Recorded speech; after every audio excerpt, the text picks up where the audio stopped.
Well, by the goddess, when my laptop says the battery's about to go flat, it's not lying. It did it almost immediately.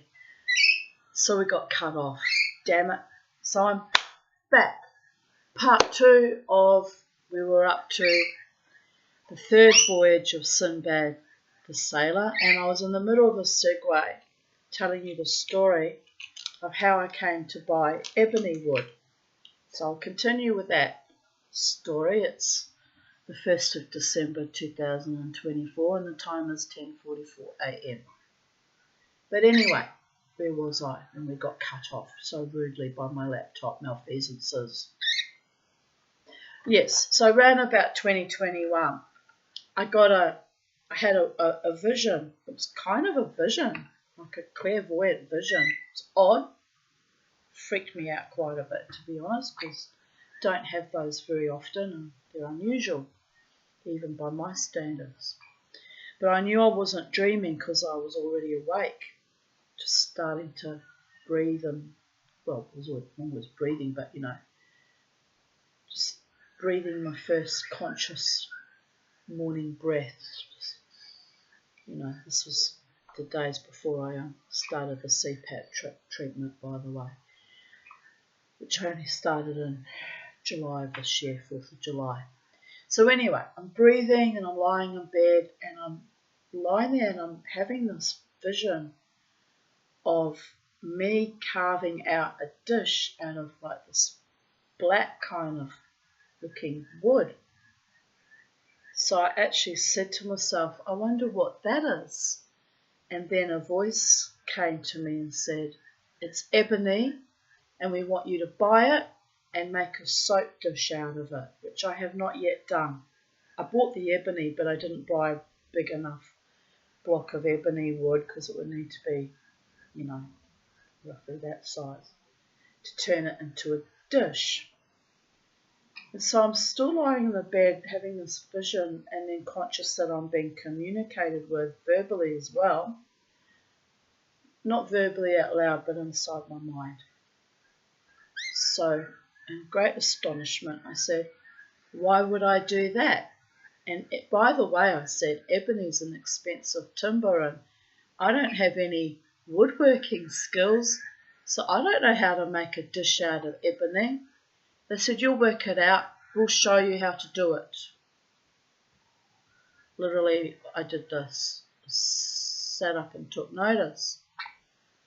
I said, oh, look, I'm not likely to do that, Spirit. It's a very nice idea and thank you for the inspiration and the muse, but I can't afford ebony and I don't have any equipment to do woodworking and why would I do that anyway? So, keep being slammed by advertisements from a bra company. I'm going to have to block them. They're really annoying. Every day being annoyed with. So you buy one thing from them and they're forever at you like rabid dogs. Anyway. So I lay there thinking what a peculiar thing to show me. And what they actually showed me, which was astonishing and I didn't think was possible, was me carving out this sort of an oval shaped dish out of the ebony block of wood and pouring molten sterling silver into it, which I did try with my ebony, earth goddess that I made. But it burnt it and turned it like charcoaly and I had to then scrape all the charcoal off. So it doesn't technically work for that. But I kind of tried to replicate what I was shown in the vision because they were at me. You need to do this, you need to do this, you need to do this. It was odd.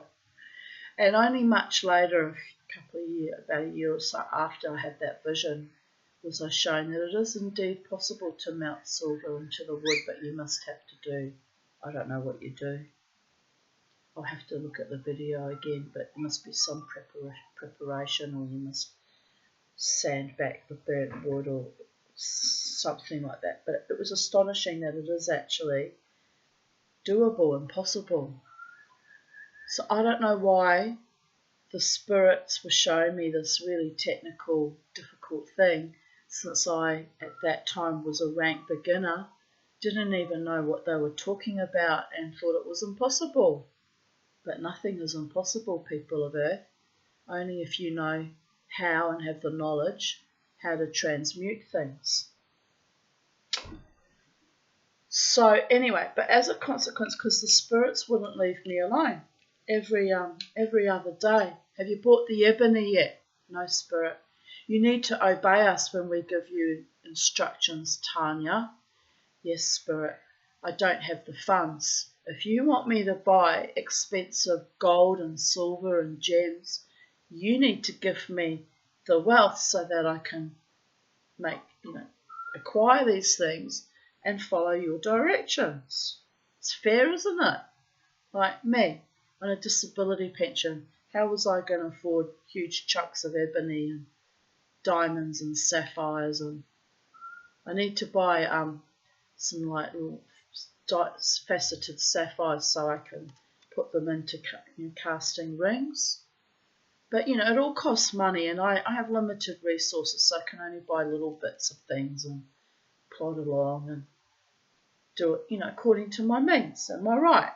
It's fair. I'm not going to put myself into hardship for some fandangled idea gifted to me by discarnate entities that have lost the knowledge of what it is to be in the earthly realm and 3D reality and need to put food on your table and pay your rent and pay your bills. And they fill me with these phantasmagoric, grandiose ideas that I should be making things from diamonds and gold and rubies, and it's all very lovely, and I dearly would love to learn to do that, and it's on the plan that I will hopefully eventually learn that, but it requires large amounts of money, which at the present moment in time I do not have. So it's an aspiration that I do not overly exert myself over, because you have to live within your means and with the realms of what is possible in Titania's realm, or Tanya's world of how I exist in this world. But anyway, the spirits will not leave me alone every other day. Have you bought the ebony yet? When are you going to buy the ebony? Why won't you buy the ebony? We want you to make that dish. To this day, I've still not bought a big enough chunk of ebony to make that dish, because I appeased them by making the earrings, actually. Or maybe I appeased them because they're kind of at me. No, we still want you to do that dish. But I don't need an ebony carved out dish that I've carved myself. I actually don't need that.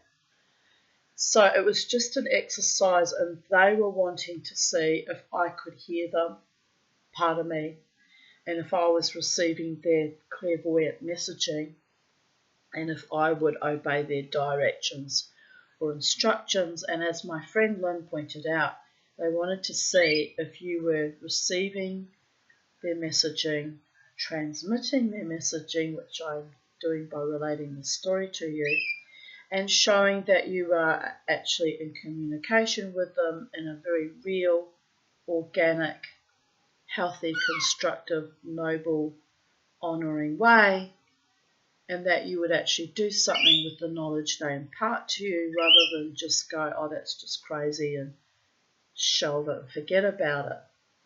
That was the actual point of that whole thing that went on for weeks. So I bought a piece. I've still got one piece of ebony still left, but they were for guitar frets that you could turn into guitar frets, actually. So they were long pieces like that, and this wide, maybe a tiny bit wider because I had to sand it down, and but this wide and yay long, and I had to buy for my handsaw, I had to buy the blades for it. I had to saw it, and I was quite proud of myself. All through COVID, everyone was losing their minds. I was out there sawing chunks of ebony into beads.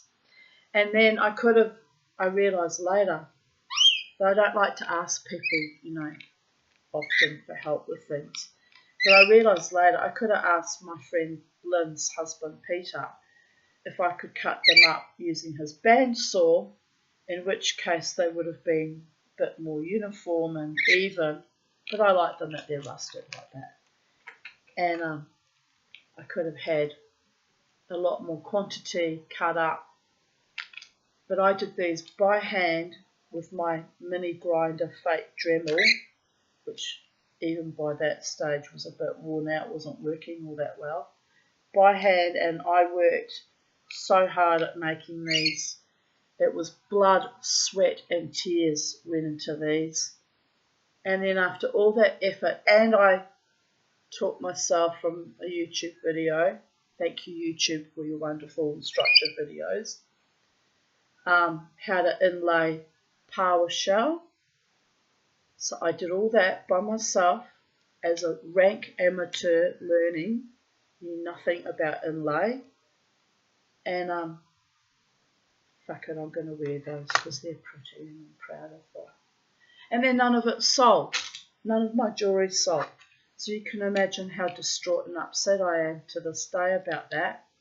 After all my learning and applying myself and doing things, nobody else valued it but me.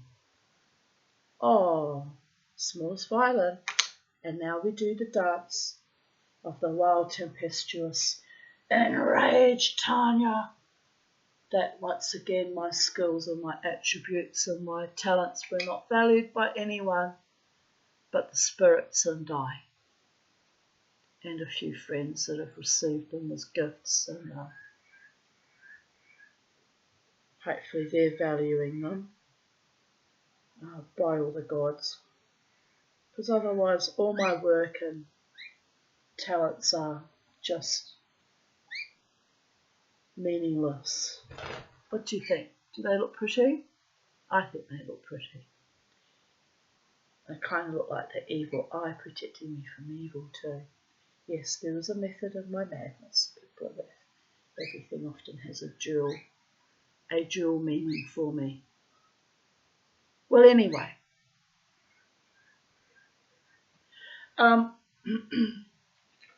So that's how I came to make things out of ebony, because one of my angels or spirit guides or spirit teachers, muses, insisted I do it, and I did do it, and this is where we're at. That one's not sitting right. It's a little bit wonky. Do a little bit of a bend the other way. So there we have it, people of Earth. I am in service to the gods of benevolence and righteousness and holiness. Although it doesn't pay to do harm to me, because my gods and my angels will protect me in the most profound and sometimes frightening and astonishing ways. So there is that. But I am gratefully in service to the Holy One in all manifestations. And that energy sent me a very determined spirit wanting me to make ebony. I'm not happy that it's not sitting right. What are we going to do?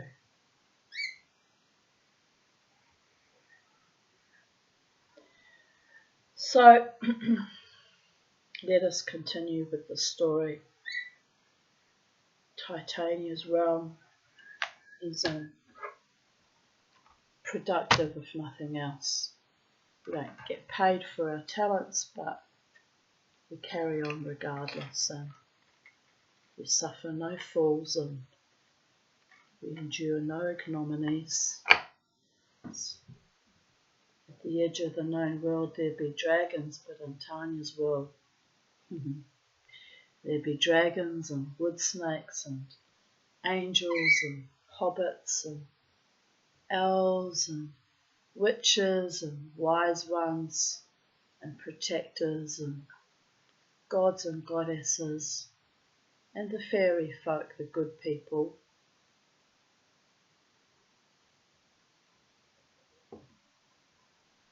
And we all live in perfect harmony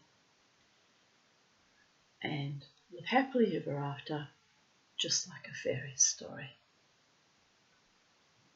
Let us continue with this fairy story.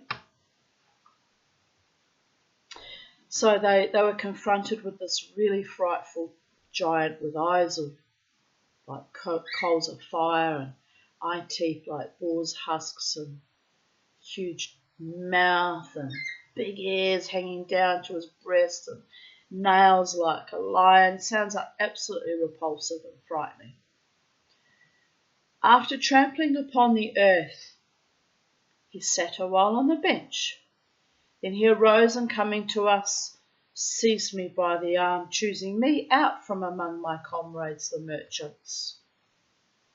He took me up in his hand and turning me over, felt me as a butcher feeleth a sheep he is about to slaughter, and I but a little mouthful in his hands, but finding me lean and fleshless for stress of toil and trouble and weariness, let me go and took up another, whom in like manner he turned over and felt and let go, nor did he cease to feel and turn over the rest of us, one after another, till he came to the master of the ship.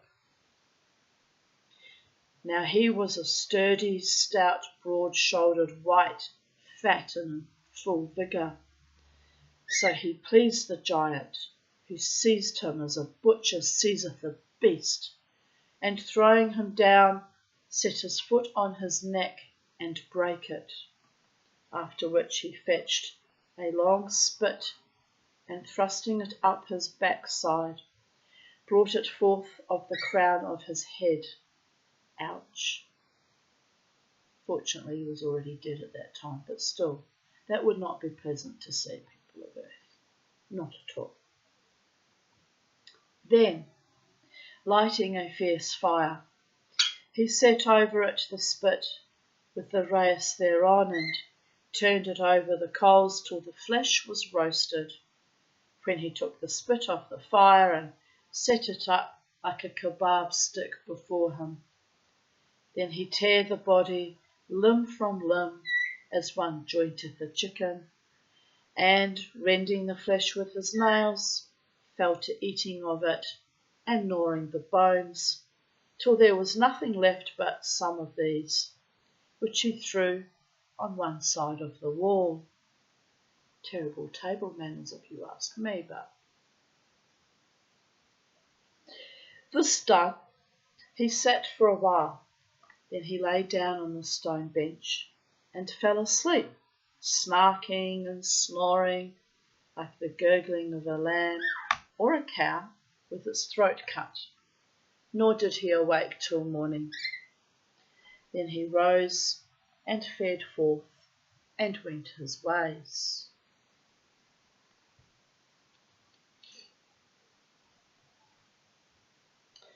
As soon as he was certified that he was gone, we began to talk with one another, weeping and bemoaning ourselves for the risk we ran, and saying, would heaven we had been drowned in the sea, or that the apes had eaten us.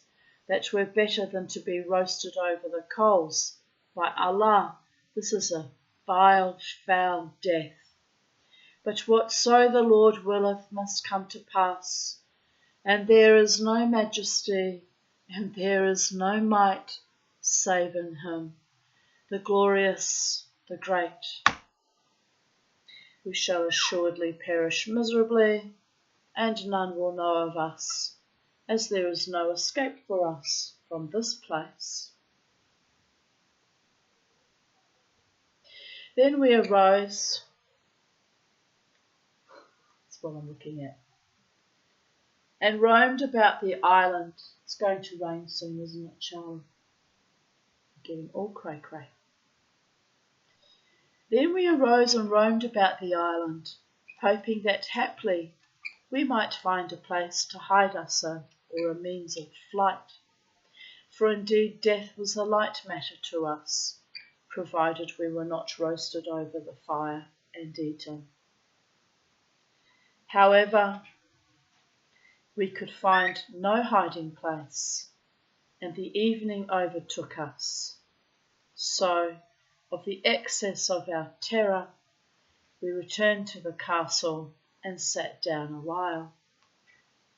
Presently the earth trembled under our feet, and the black ogre came up to us and, turning us over, felt one after other, till he found a man to his liking, whom he took and served as he had done the captain, killing and roasting and eating him, after which he lay down on the bench and slept all night, snarking and snoring like a beast with its throat cut till daybreak, when he arose and went out as before.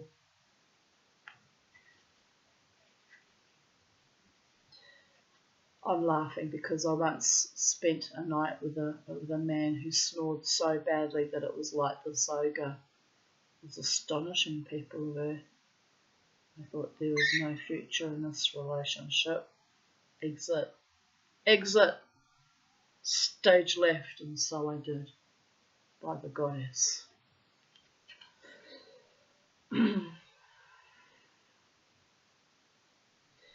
Then we drew, there was no future in that relationship for a multitude of other reasons, by the way, but that was a very main consideration.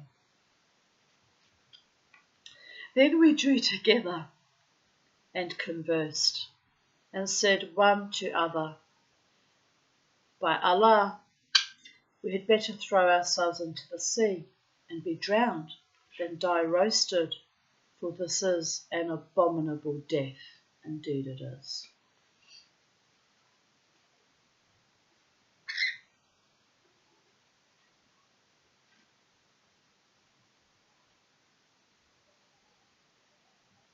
Quoth one of us, hear ye my words, let us cast about to kill him, and be at peace from the grief of him, and rid the Muslims of his barbarity and tyranny.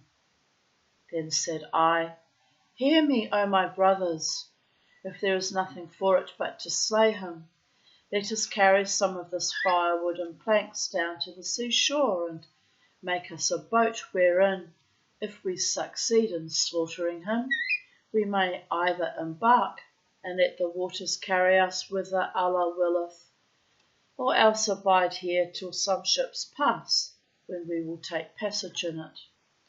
If we fail to kill him, we will embark in the boat and put out to sea, and if we be drowned, we shall at least escape being roasted over a kitchen fire with sliced raisins. Whilst, if we escape, and if we be drowned, we die martyrs. By Allah, said they all, this rede is a right, and we agreed upon it, and set about carrying it out. So we hailed down to the beach the pieces of wood which lay about the bench, and making a boat, moored it to the strand, after which, I wonder how they made a boat when they had no hammers or nails. Suspend belief, tiny Arabs. After which we stowed therein somewhat of victual, and returned to the castle. Maybe there were hammers and nails in the castle. That makes sense. As you can tell, I'm a jeweler because all I can think about is tools. Tools, tools, and more tools. As soon as evening, well, it's a replacement for sex, I guess. That's why I'm laughing. As soon as evening fell, the earth trembled under our feet, and in came the blackamoor upon us, snarling like a dog about to bite. Just swap one tool for another tool, a far more useful tool than the other tool, just saying. Since my creativity is stymied with old age and lack of a womb, and I can no longer bring forth life from the other kind of tool, I now have only implements of creativity that bring joy and delight when I make my earrings and such and so forth. My neck hurts just thinking about all the hard work I have employed into making things. And well, it's a living, people. The gods decree what the gods decree, and that is what it is.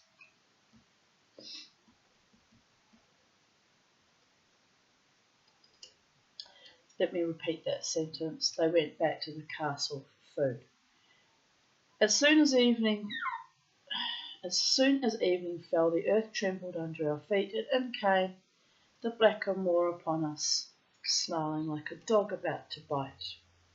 He came up to us, and feeling us and turning us over one by one, took one of us and did with him as he had done before, and ate him, after which he lay down on the bench and snored and snorted like thunder.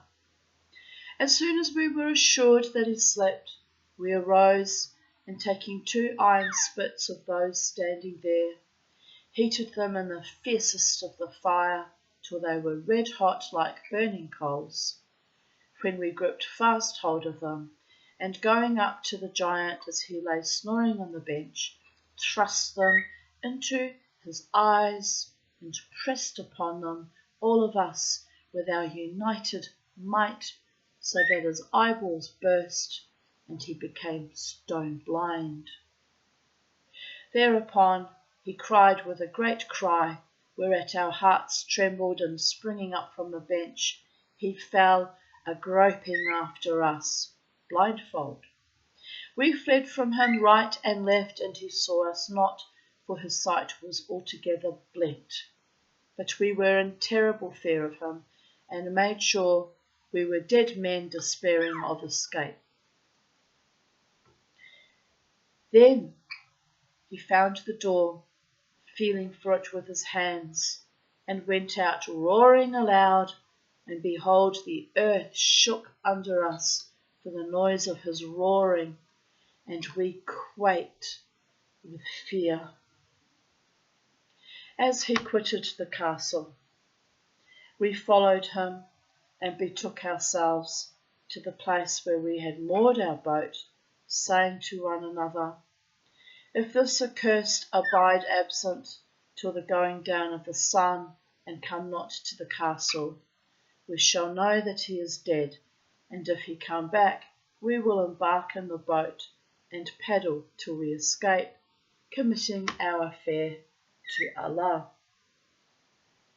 But as we spoke, behold, up came the blackamoor with other 2 as they were ghouls, fouler and more frightful than he, with eyes like red hot coals, which when we saw, we hurried into the boat, and casting off the moorings, paddled away and pushed out to sea. As soon as the ogres caught sight of us, they cried out at us, and running down to the seashore, fell a-pelting us with rocks, whereof some fell among us, and others fell into the sea. Yes, there's a storm coming very, very soon. Mama T's right with her mind. When I go out, my mind meanders and a segue, and I'm all over like a spiralling tornado. I always know there's a storm coming. I can feel it in my waters. Funny old chook. As soon as the ogres caught sight of us, we read that, dear goddess. They felt some fell, meaning some died, and others fell into the sea, which means they drowned, which is pretty much the same thing. So that wasn't very nice, was it? We paddled with all our might till we were beyond their reach, but the most part of us were slain by the rock throwing, and the winds and waves sported with us and carried us into the midst of the dashing sea, swollen with billows clashing. We knew not whither we went, and my fellows died one after another, till there remained but 3, myself and 2 others, on board the boat, for as often as one died, we threw him into the sea. We were sore exhausted from stress of hunger, but we took courage and heartened one another, and worked for dear life, and paddled with main and might, till the winds cast us upon an island, as we were dead men for fatigue and fear and famine. We landed on the island and walked about it for a while, finding that it abounded in trees and streams and birds, and we ate of the fruits and rejoiced in our escape from the black and our deliverance from the perils of the sea. And thus we did till nightfall, when we lay down and fell asleep for excess of fatigue. The only thing I don't enjoy about these stories is they always make the villain to be a black person, or even the monsters or ogres are black, as if being black makes you a bad person or a villain, which is just racism and not cricket people, but I guess it was the culture of the day. But we had, which doesn't make it right, I'm not condoning it, it's annoying me slightly, ever so, actually let's be fair, it's annoying me a great deal. I abhor racism and sexism, misogyny and bigotry in all forms. Sometimes I'm a little bit guilty of it when I think about the monstrous men I had in my life, and I get a little bit, misandrous, but I don't hate men. There are lovely men in my life and have always been lovely men in my life. Just was unfortunate when it came to sexual partners, just saying. But anyway. But we had hardly closed our eyes before we were aroused by a hissing sound like the sough of wind, and awaking, saw a serpent like a dragon in a seldom-seen sight, of monstrous make and belly, of enormous bulk, which lay in a circle around us. Which is why I'm looking forward to a true lover next time. A true, deep, loyal, faithful man who adores me. Because I don't want a repeat of what happened up until 10 years ago.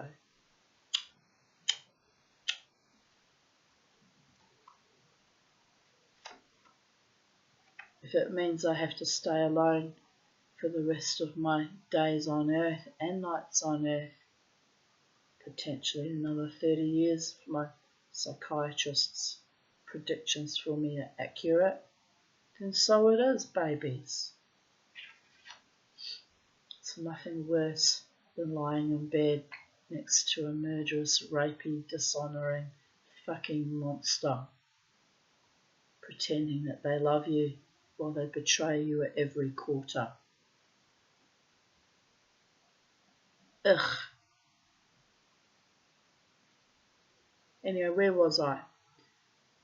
We were roused by a hissing sound like the sough of wind, and awaking saw a serpent like a dragon, a seldom-seen sight, of monstrous make and belly, of enormous bulk, which lay in a circle around us. Presently it reared its head and, seizing one of my companions, swallowed him up to his shoulders. Then it gulped down the rest of him, and we heard his ribs crack in its belly.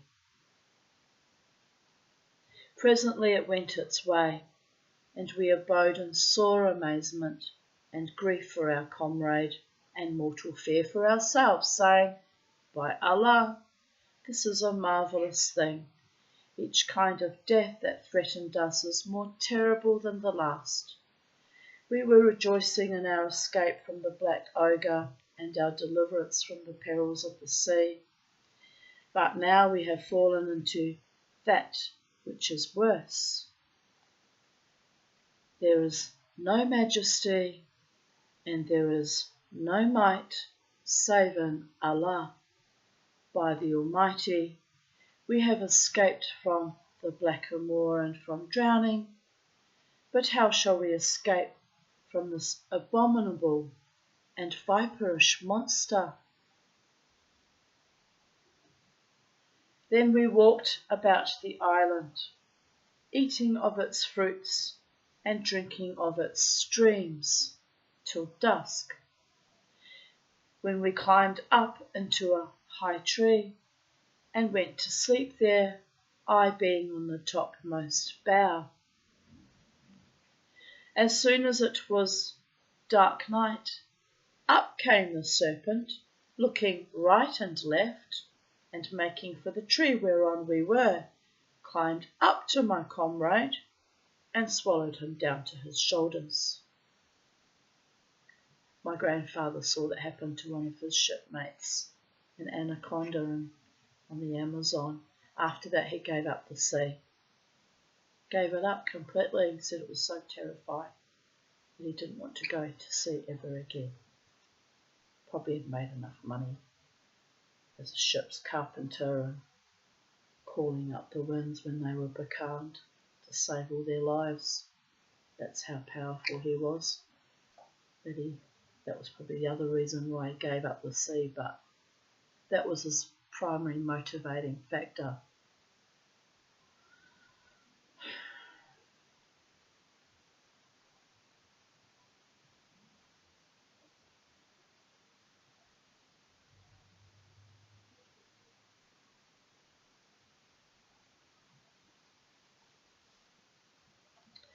So, swallowed him up to his shoulders. Then it gulped down the rest of him, and we heard his ribs crack in its belly. What a horrifying sight. Presently it went its way, and we abode in sore amazement and grief for our comrade, and mortal fears for ourselves, saying, By Allah, this is a marvellous thing. Each kind of death that threatened us is more terrible than the last. We were rejoicing in our escape from the black ogre and our deliverance from the perils of the sea, but now we have fallen into that which is worse. There is no majesty and there is no might save in Allah. By the Almighty, we have escaped from the blackamoor and from drowning, but how shall we escape from this abominable and viperish monster?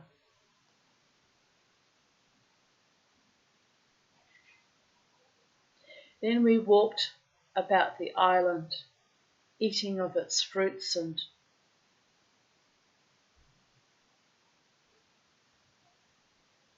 oh dear Goddess, I'm repeating, aren't I? I'm sorry.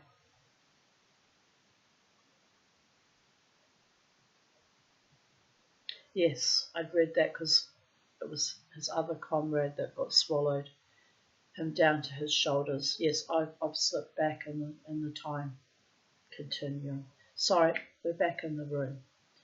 So,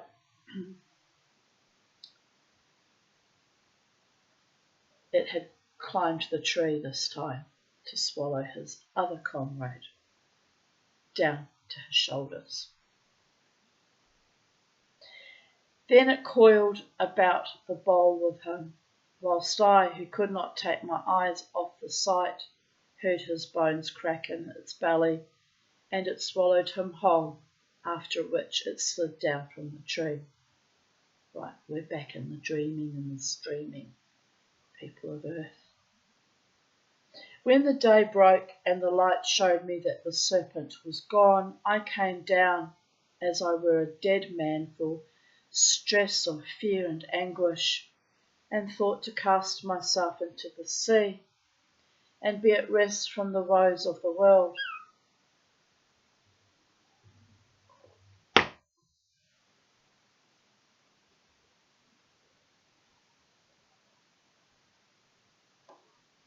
But could not bring myself to this, for verily life is dear. It's very courageous of him, continuously choosing life in the face of such monstrosity. Know that feeling.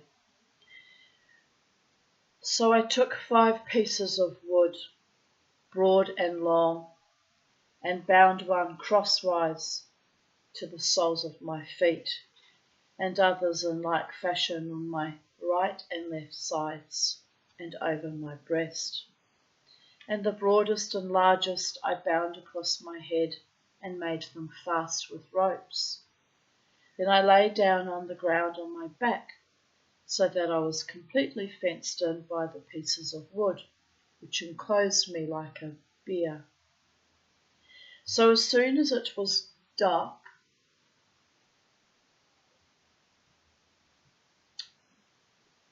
I'm going to have to cull my Instagram. I get all these jewelry sellers, like gemstone sellers, following me.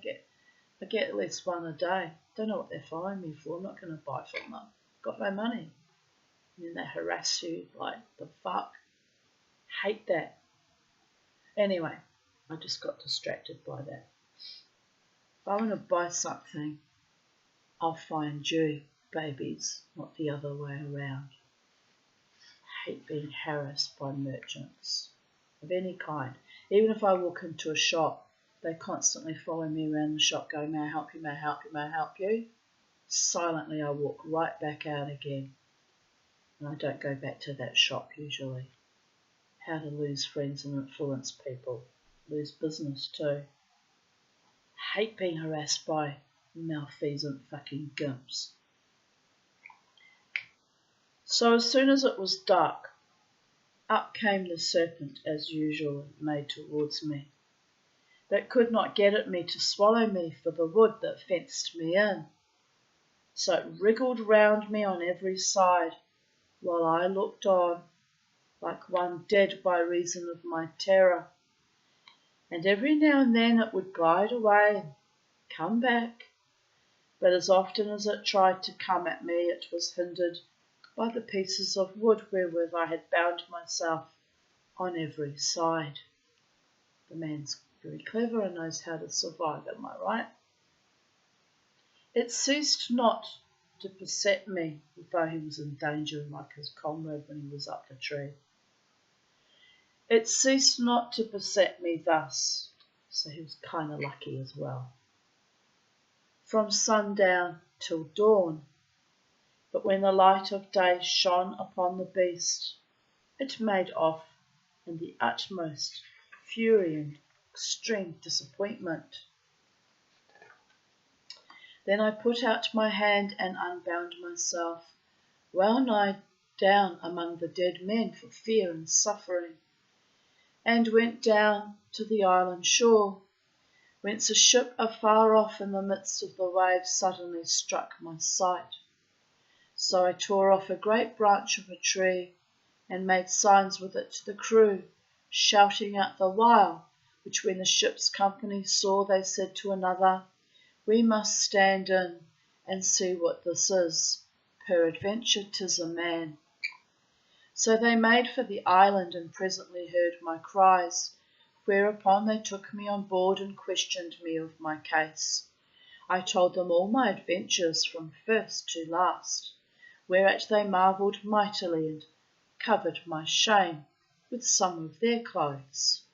Moreover, they set before me somewhat of food, and I ate my fill and I drank cold, sweet water, and was mightily refreshed, and Allah Almighty quickened me after I was virtually dead. So I praised the Most Highest and thanked Him for His favours and exceeding mercies. And my heart revived in me after utter despair, till meseemed as if all I had suffered were but a dream I had dreamed.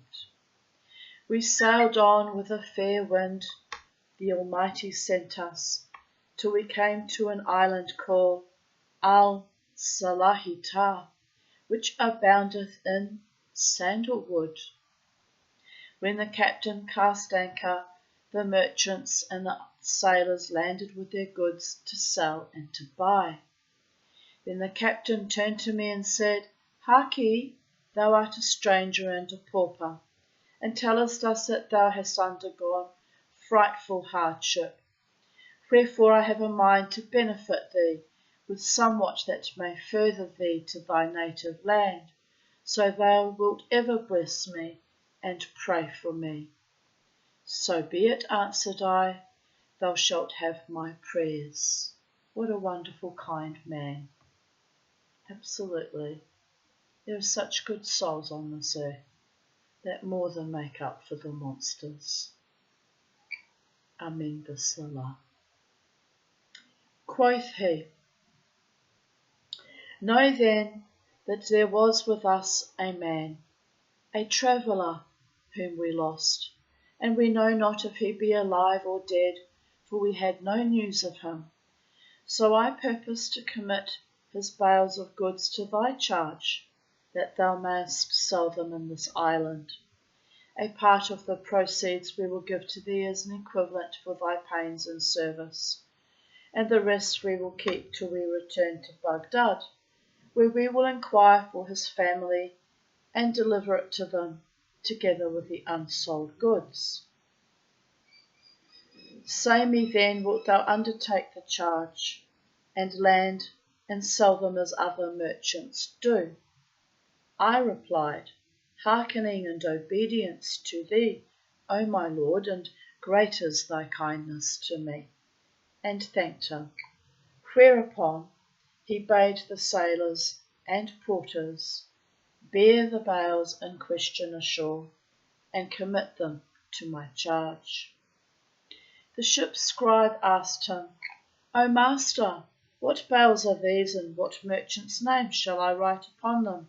And he answered, Write on them the name of Sinbad the sailor, who was with us in this ship. I feel like I'm repeating again. Have I gone mad? Have I gone mad, people of earth? No, I have not. We're definitely into the third voyage.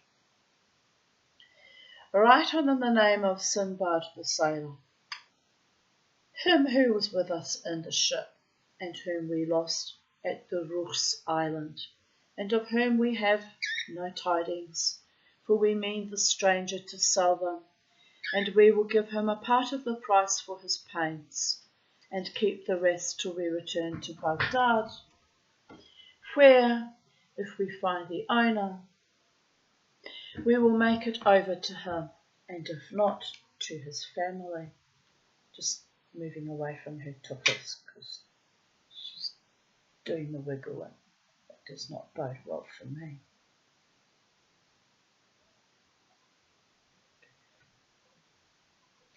And the clerk said, Thy words are apposite, and thy rede is right.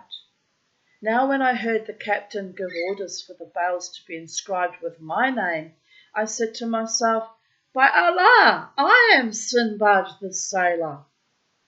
So I armed myself with courage and patience, and waited till all the merchants had landed and were gathered together, talking and chaffering about buying and selling. Then I went up to the captain and asked him, O my lord, knowest thou what manner of man was this Sinbad, whose goods thou hast committed to me for sale? And he answered, I know of him naught save that he was a man from Baghdad city, Sinbad hight the sailor, who was drowned with many others when we lay anchored at such an island, and I have heard nothing of him since then. I'm getting tired. I'm starting to lose my shit, people. They're flowing in and out of mild disassociation now. And the storm is very close and pressing upon me. I've even got a pain across my forehead. That's how pressing it's going to be. And it's a bit weird, people of Earth. That's the life of the Tanya.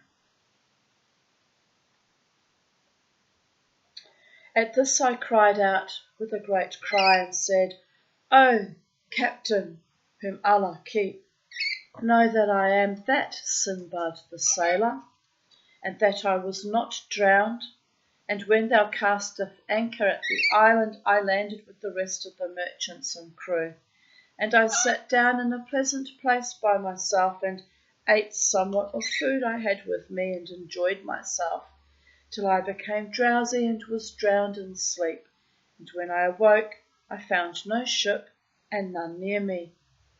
These goods are my goods, pardon me, and these bales are my bales. And all the merchants who fetch jewels from the Valley of Diamonds saw me there, and will bear me witness that I am the very Sinbad the sailor, for I related to them everything that had befallen me, and told them how you forgot me, and left me sleeping on the island, and that betideth me. What betideth me? When the passengers and crew heard my words, they gathered about me, and some of them believed me, and others disbelieved. Hello.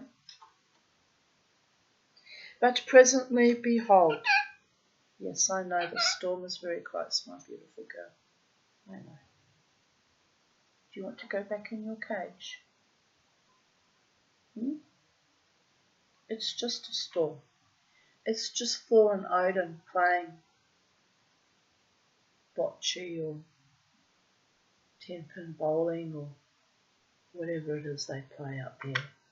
The Viking equivalent of hurling thunderbolts and stones and rolling with their homies, as they do.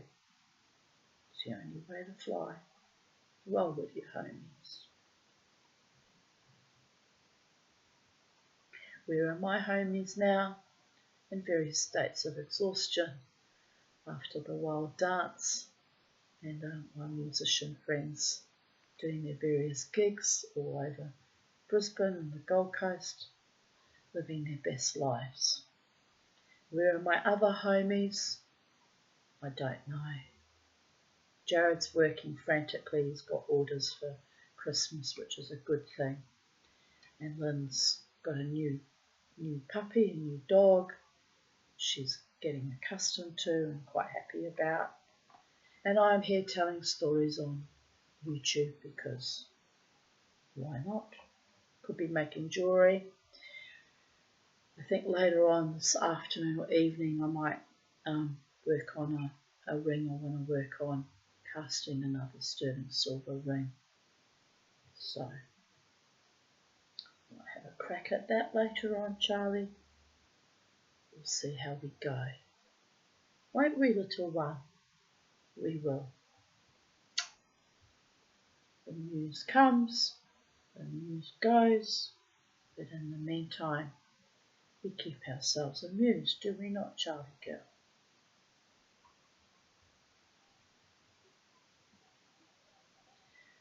So one of the merchants, hearing me mention the Valley of Diamonds, came up to me and said to them, "Hear what I say, good people.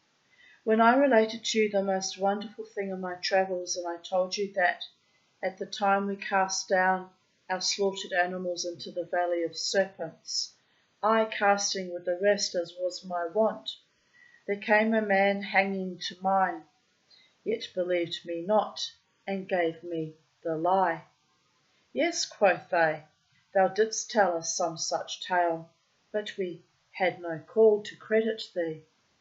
He resumed, Now this is the very man, by token that he gave me diamonds of great value and high price, whose like are not to be found, requiting me more than would have come up sticking to my quarter of meat, which was generous and kind. And I companied with him to Bassorah city, where he took leave of us and went on to his native stead. And whilst we returned to our own land, this is he, and he told us his name, Sinbad the sailor, and how the ship left him on the desert island.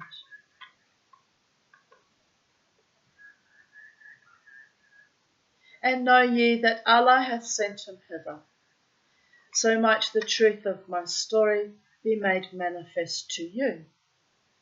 Moreover, these are his goods, for, when he first foregathered with us, he told us of them, and the truth of his words is patent.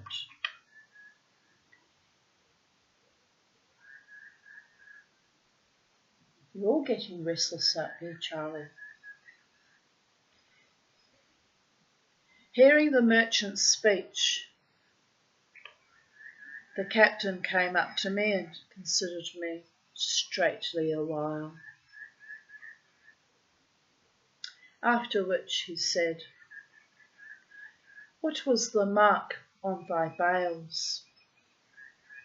Thus and thus answered I, and reminded him of somewhat that had passed between him and me when I shipped with him from Bassorah.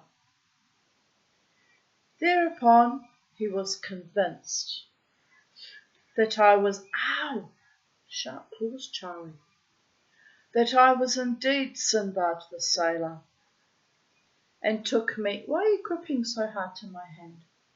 Why are you doing that? Is that necessary? All right. By Allah, O my Lord, thy case is indeed wondrous, and thy tale marvellous. But lauded be Allah, who hath brought thee and me together again, and who hath restored to thee thy goods and gear. Alhamdulillah, quoth the captain. Lauded be Allah, lauded as in Lauded, meaning praised be Allah, who hath restored unto thee thy goods and gear. Because it sounds like lauded as in Lorded, which pretty much means the same thing, really. Praise be upon the Holy One in all manifestations. Then I disposed of my merchandise to the best of my skill, and profited largely on them, whereat I rejoiced with exceeding joy, and congratulated myself on my safety and the recovery of my goods. We ceased not to buy and sell at the several islands till we came to the land of Hind, where we bought cloves and ginger and all manner spices, and thence we fared on to the land of Sind, where also we bought and sold. Hind would be India, but where is Sind? Ceylon? Syria? I don't know. Shall we Google it? Why not? I hate not knowing things. It can grind my gears for days if I don't know things. It's a very cruel thing to do that. Keep me in ignorance or feed me lies. Very cruel. It can mess with my mind. Mama T does not like her mind being messed with. Who does, really? You have to be completely out of your mind if you no longer preserve your mind. Just saying. Right, where were we? The land of Sind. It might, oh yes, Sind. I don't know, it's not the same. Might be just a made up land too. You might have to, suspend belief. Is there such a land?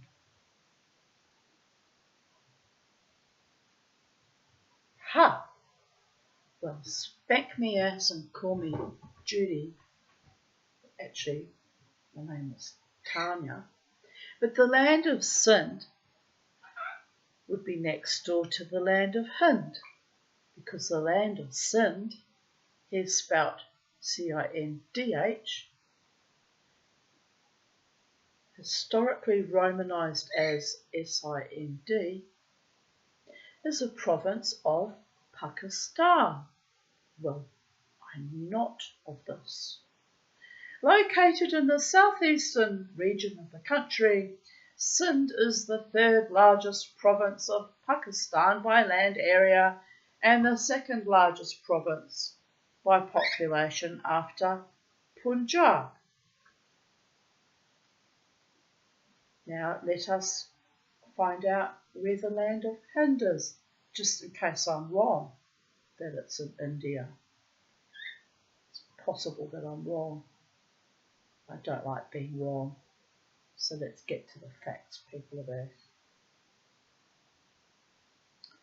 And here we have immediately, why is India called the Hind? Hindustan is a historical region, polity, and a name for India, historically used to refer to the northern Indian subcontinent, later expanded to the entire subcontinent, used in the modern day to refer to the Republic of India, Hindustan. Being the Iranic cognate of the Indic word Sindhu, it originally referred to the land of Lower Indus Basin, present-day Sindh, during the ancient era, but was later extended to refer to northern Indian subcontinent.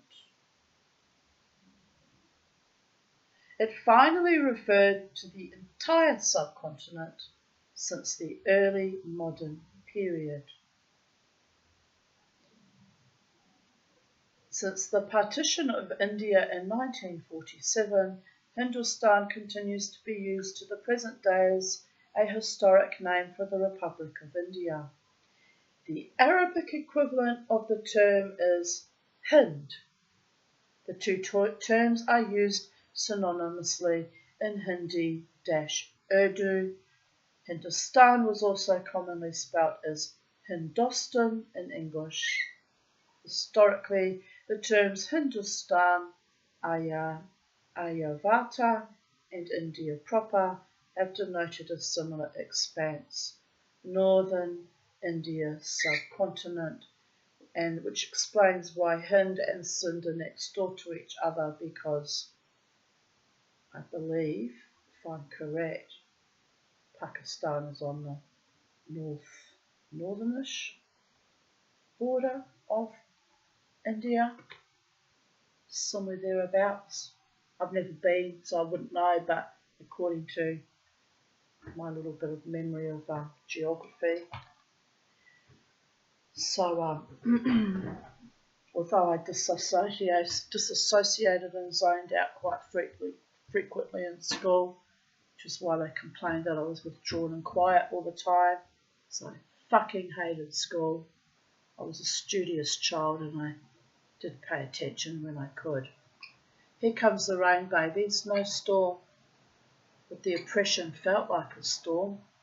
There's no thunder and lightning, it's just the rain at last, which I've been watching travelling across. It was enough to send me a bit bonkers for a while there, so there was that. This is how I exist in the world, people of Earth, and Titania's realm, where everything is beautiful. I am loved, and I get to live happy ever after, even on a rainy day. I'm not being sarcastic either. Tired, but I'm happy.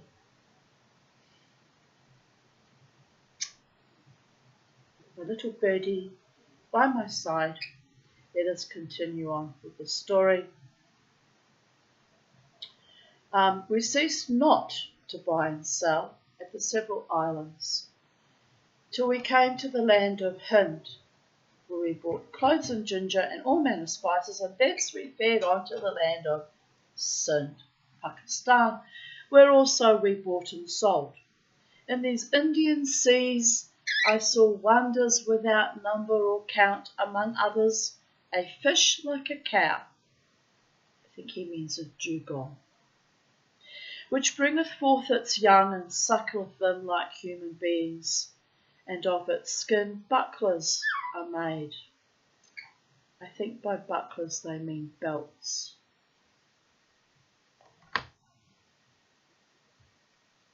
Here we go again, by the goddess.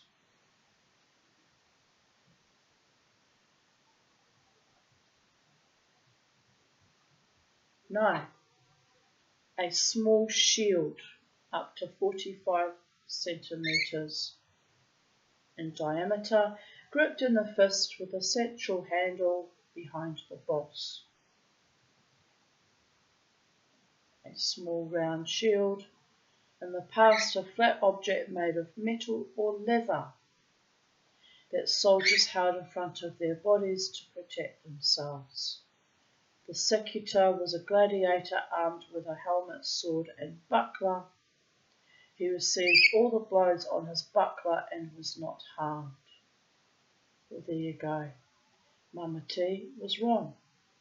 Mama T was wrong. Mama T's not happy about being wrong, but I've now corrected myself, and I will not forget what a buckler is next time. Like the other day I said I wouldn't forget something and I immediately forgot it. Barmecide meaning an illusory or a deception or a disappointing thing that's not quite real. It's not pleasant either, and that happens to you. Anyway, we continue on with the story. And of its skin, bucklers, small 45 centimetre in diameter, shields were made. We're getting quite an education, people of Earth. There were eek fishes, like asses, and camels and tortoises, 20 cubits wide.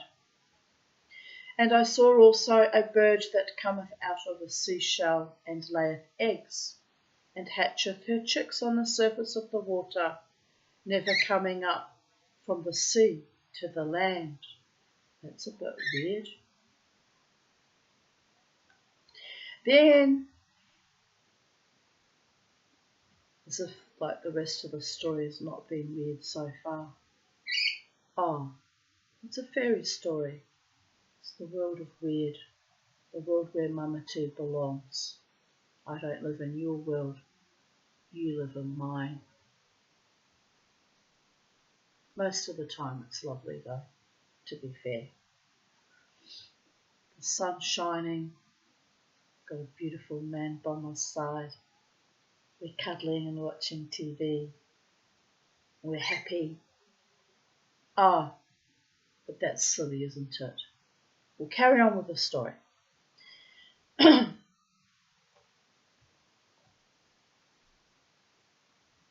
winding you up, can you tell? Then you kind of have to laugh. Then we set sail again with a fair wind and the blessing of Almighty Allah, and after a prosperous voyage arrived safe and sound at Basora. But I won't laugh too hard because it could happen in the very near future if the gods allow it. Here I abode a few days and presently returned, and if I allow it to.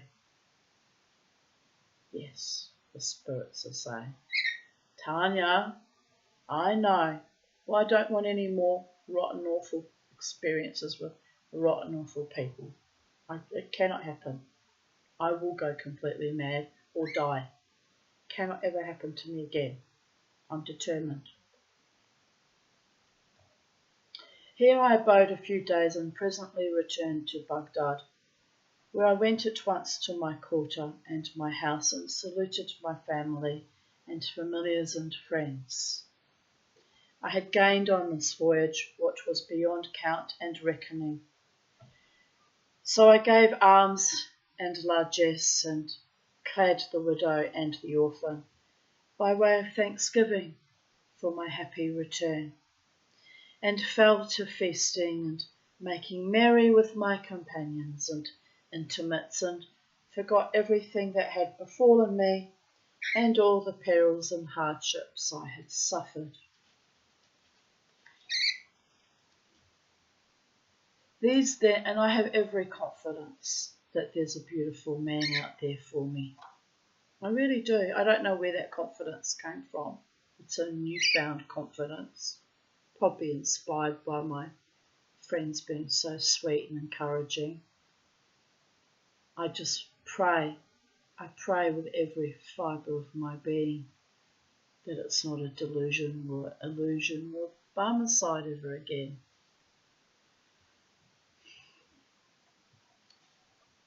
I want to cry when I think about it. These then, my spirit people are laughing. They're laughing at me. Why are you laughing at me? It's not funny. It's not very nice. But anyway, they can laugh. What is the old Yiddish proverb? Is it Yiddish?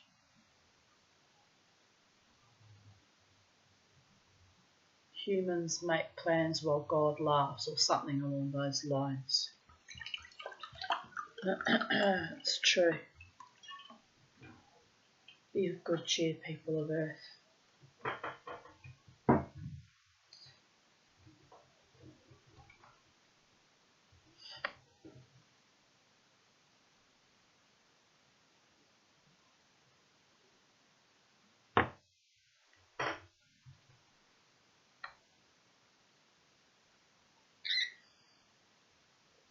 These then are the most admirable things I sighted on my third journey. And tomorrow, an it be the will of Allah, you shall come to me, and I will relate the adventures of my fourth voyage, which is still more wonderful than those you have already heard, saith he who telleth the tale. Then Sinbad the sailor bade give Sinbad the landsman 100 golden dinars as of wont, and called for food. So they spread the tables, and the company ate the night meal and went their ways, marvelling at the tale they had heard. The porter, after taking his gold, passed the night in his own house, also wondering at what his namesake, the sailor, had told him. And as soon as day broke, and the morning showed with its sheen and shine, he rose and, praying the dawn prayer, betook himself to Sinbad the sailor, who returned his salute and received him with an open breast and cheerful favour, and made him sit with him till the rest of the company arrived, when he caused set on food, and they ate and drank and made merry. Then Sinbad the sailor bespake them and related to them the narrative of the fourth voyage of Sinbad the sailor, which I will present to you tomorrow because I'm very tired today, probably because I didn't breathe much during the night. And, good days, bad days, mediocre days, fucking formidable, fabulous days. It's all in it's all a life, and the Tanya Mama T has to go with the flow and live each day as the gift it is unfurling. But now I'm tired, and I'm going to go and make a nice cup of tea and some lunch to eat, and maybe watch some lovely TV show or something, or go and make my ring that I've been thinking about making for the last 3 or 4 days. It's the muse is at me. Go and make that ring. I don't need any more rings. Didn't need a ring when I made the last ring. But the muse is at me to keep learning and making things, so that I shall do. And yes, it's a bit astonishing, but I want to attempt to make a ring. I'll have to carve it as a wax ring as a model first, according to a video by Kerry Lee Keynes, who recently got married, so I don't know what her married name is now, but she teaches sand casting, jewellery and sand casting. And a long time ago I saw a video of hers making a ring from both sterling silver and gold cast together. And I've got a little piece of gold from when I melted all my scrap gold broken jewellery about 2 years ago. So I was thinking the other day, with that little piece of gold, I think it might just be enough. You lose a lot of gold when you melt it. It literally just dissipates into the air, which is terrifying. You end up with half the amount you thought you had. So I'm hesitant because I'll lose half that gold. But I'm contemplating putting it into the ring according to her instructions, and then I have a sterling silver ring with a chunk of gold in it. It would look quite nice. But I'm still thinking about it because, yeah, it's only a small piece, and if I melt it I'll lose half of it. And if I keep it as it is, I've sort of carved it into a love heart. I could set a stone in it and buy some 9-carat gold wire and make a jump ring and solder that onto it, which would mean I'd have to get some gold solder, which is expensive too. And wear it in good health, am I right, from my scrap broken gold. I might do that actually, because I hate waste. I don't want to waste that gold. So, but I am tempted to turn it into a ring. But, well, I could just cast an ordinary sterling silver ring. I want to make a signet ring actually. And then, instead of putting gold into it, just leave it silver. But then I could do my new skill that I've just done only once so far, of gypsy setting or flush setting, you know, one of the little London topaz that I brought into it. So it'll be a signet ring with a little topaz, blue topaz. But then I could do it as a flush setting, but then I kind of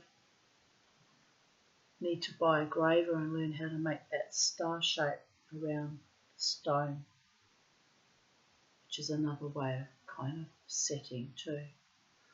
Well, anyway, things to think about, options and things to play with and explore and enjoy. And once I get going, because I haven't been making much in the way of silversmithing, once I get going, it'll get the creative juices going, get me thinking like I've just done now.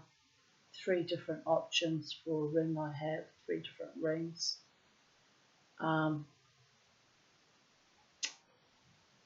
It's all very exciting, isn't it? And I've got my Smith little torch now, so, you know, I've got 2 good torches now, that one and I'm still using the butane orca, which is still working quite well, but I wanted the Smith little for melting silver and casting. Although I can still use the matte gas that I've been doing that with in the meantime. Options. I've got lots of lovely options and it's delightful, and now I need is some more money so I can buy more silver, because for casting I need to buy some more casting grains, which is fine silver, little tiny droplets, to mix in with the recycled silver so you don't get porosity. So I need money for that, and those little things are quite expensive. You get a tiny little amount for like $200. So that might have to wait till I get my small settlement. I'll allocate a little bit of money from that to buy those bits and pieces I need.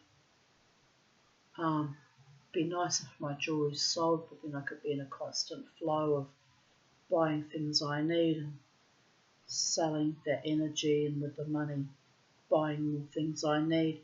But as that's not happening, which is really fucking annoying, by the way, but what can I do? Not gonna stress myself. I just buy as I can afford and make what I can afford, and then that goes towards gifts or things for my own self, things that spark joy. Things that spark joy and delight, people of Earth, and at my own expense. It doesn't have to things don't have to be about being pressured into making money, because when I get pressured into that kind of mindset, I have breakdowns. The gods just don't like me for some reason to prosper in any way that involves having to be pressured or pressurize other humans, because it doesn't sit well with me. I do things because I enjoy them and they spark joy and delight. Like I've danced wildly and participated in the music scene for 14, well, technically up to 20 years, because I used to dance many years ago at the Green Bank. Giving of my energy and giving of my energy and giving of my energy, and then going into recovery mode for a few days after. I've been doing that for a very long time, but I keep doing it because it sparks joy and delight, and I'm surrounded by friends and people who treat me with kindness, in particular in the last 15 months at the Brooklyn Standard, and following my band, my friends in the band, alter egos around when I go to Fitzy's occasionally, or when I was going to the Koala Tavern, and we've had a lot of fun together and a lot of joy and delight and magic and wonder, and sometimes a little bit of mischief, but good mischief, nothing harmful, people of Earth. Watching that woman crawling around with her ass up in the air on Friday was a bit mischievous and odd and kind of funny, but that's what I mean by mischief. It wasn't my mischief, so not my monkey, not my circus. It's kind of funny. But anyway, love to you all, people of Earth. Have a beautiful day wherever you are in the space-time continuum, and I'll be back tomorrow with the fourth voyage of Sinbad the Sailor. I think there was 7 in total, so I've got 3 more voyages to go. And bye for now.